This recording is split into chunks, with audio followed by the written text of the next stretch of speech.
खुलुमबाय स्टुडिअ आं नायदों राजीब बसुमतारी बे समाव बिटिआरनि गाहाय मावफुं सोद्रोमा प्रमद बर' बिथाङा खोथा होनाय बायदि खामानि मावफुंदों।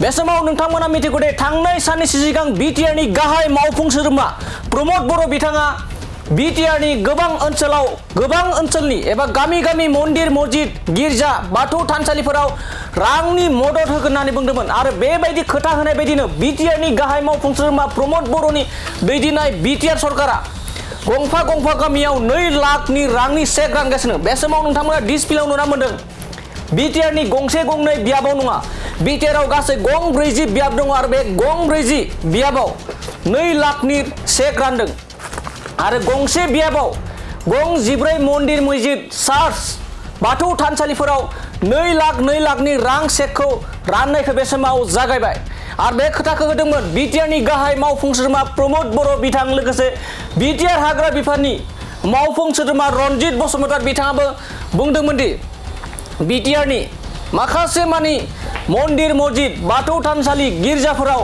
2 लाखनि रां अनसुंथाइ होगोन होननानै। थिग बेबायदिनो बिटिआर सरकारा बुंनाय बायदि एबा बिटिआरनि गाहाय मावफुं सोद्रोमा प्रमद बर' बिथांजों लोगोसे बिटिआर हाग्रा बिफाननि मावफुं सोद्रोमा रनजित बसुमतारी बिथांमोना खोथा होनाय बायदिनो बिटिआर सरकारा खामानि मावदों आरो बेनो जाहैबाय नोंथांमोना डिसप्लेआव रोखा नुदों 2 लाखनि चेक आरो मोनसे बियाबाव गं 14 गामियाव राननाय जागोन। गासै 560 मन्दिर मस्जिद बाथौ थानसालि गिर्जा न'फोराव 2 लाखनि रां अनसुंथाइ होगोन।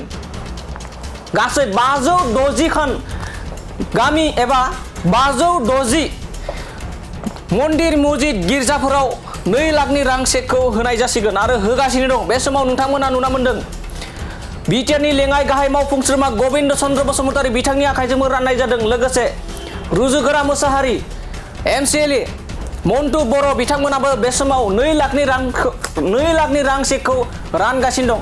नोंथांमोना डिसप्लेआव रोखा रोखा नुना मोन्दों जे बिटिआरनि गाहाय मावफुं सोद्रोमा प्रमद बर' बिथाङा खोथा होनाय बायदि खामानि मावफुंदों आरो बेनो जाहैबाय बिटिआरनि गासै 560 मन्दिर मस्जिद बाथौ थानसालि गिर्जाफोराव 2 लाखनि रां अनसुंथाइ होनायखौ बे समाव नुना मोननाय जादों। बे समाव गोबां समाव गोबां बाथ्रा बुंदोंमोन प्रमद बर'नि दैदेननाय बे बाथ्रा एबा प्रमद बर'आ बे खोथा होनाय एबा बे बाथ्रा बुंनायखौ गोबां सोंखारिदोंमोन। नाथाय दिनैनि समाव बिटिआरनि गाहाय मावफुं सोद्रोमा प्रमद बर' बिथाङा खोथा होनाय बायदि बिटिआरनि गासै 40 बियाबाव आरो मोनसे बियाबाव गं 14 गामियाव बे 2 लाख रां चेकखौ रानना होनाय जादों।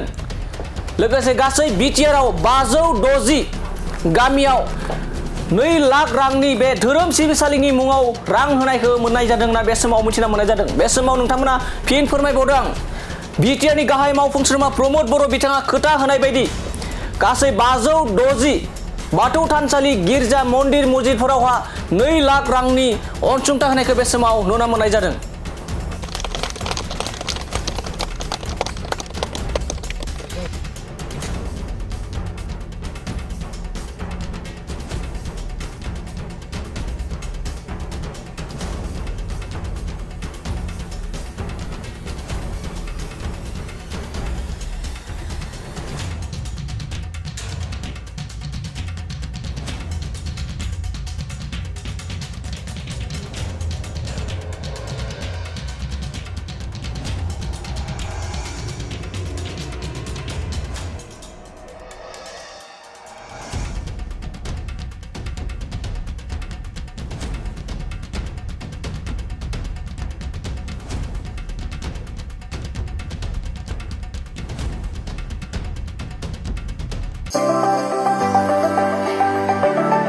बङाइगाव सापागुरि र'डआव थानाय मेगना हुन्डाइ श'रुमा लानानै फैदों नोंथांमोननि सेराव फुजानि स्पेसियेल अफार।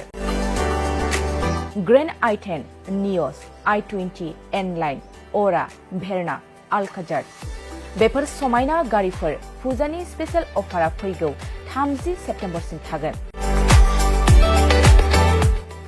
50,000सिम गारि लानानै गारि अफार नोंथाङा मोनफुंनो हागोन।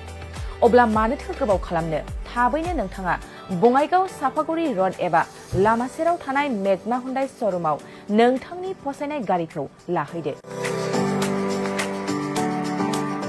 गोबां मिथिनो थाखाय नैबे जानबुं नाम्बार 9101093856 8011827497 70027967367 70026948111 आव खौरां लाहर मेघना हुन्डाइ शोरूम बङाइगाव साफागुरि रड